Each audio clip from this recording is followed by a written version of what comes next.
Hi everyone, this is Nick Lucy from Nest Advisory. I'm here today with Mark from Perpetual. Mark comes with a Bachelor of Accounting, almost a decade of experience in the financial services industry, and about 6 years of that with Perpetual. Thanks very much for joining us today, Mark. Thanks for having me, Nick. Cool. So Mark's going to talk a bit about what's happening in the Australian market and globally. So first question is, what's your outlook for the Aussie market at the moment? Well, look, it's really been an interesting time for the Australian market. I mean, a lot of the indicators show that the market's growing quite strongly, and there's good conditions for economic growth. But with that comes increased risks. We are in the midst of the longest bull market ever since the GFC recovery, and certainly when we see the markets running hot, valuations have reached a stage where we're seeing increased risk come into play. We've actually got a chart we put together, sort of showing this phenomenon there as well, which I'll show here now. But as you can see on this chart, there's been a cyclical nature to the Australian market. This chart shows the industrials index on a price earnings ratio. So what it doesn't include is the resources. We've also pulled out the banks here, given they make up a large portion of the market and have a very large swing on the market. So what we're seeing here is over the last 20 years, you can see there's been a boom-bust cycle, which was the early or late 90s, early 2000s with the dot-com bubble. Then we had another boom-bust, a quick cycle with the GFC. This time around, we're seeing a slow grind upwards, and that's sort of made the market reach to similar levels that we've seen 18 years ago. So in this instance there as well, we're seeing that although the market's been growing strongly and at a steady pace, when the valuations reach these levels, it does become a lot more risky for investors there, given that we're seeing companies being pushed up to these high levels. Okay, cool.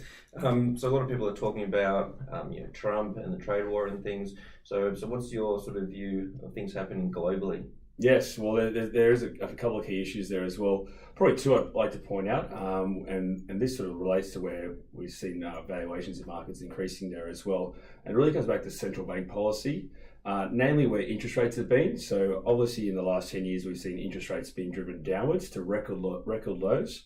And just overnight, we saw the US Fed raise those interest rates in the US there as well. So we're seeing a change in the cycle there at the moment. At the same time, we're seeing the quantitative easing policy of banks, so that's the injection of money into the economy, that's starting to be turned off in places like Europe, the UK, and of course the US as well. So this just gives us an idea that the times are starting to change there as well. It means that investors have to change their thinking. Okay, cool. So as I said, you've come from Perpetual. So what's Perpetual doing to manage some of these risks? Yeah, so the way we look at managing these investment risks in the market there as well is through four key filters. So when we look at investing, we really look at companies that have low levels of debt. So it means that they're well placed to handle these challenges in the market.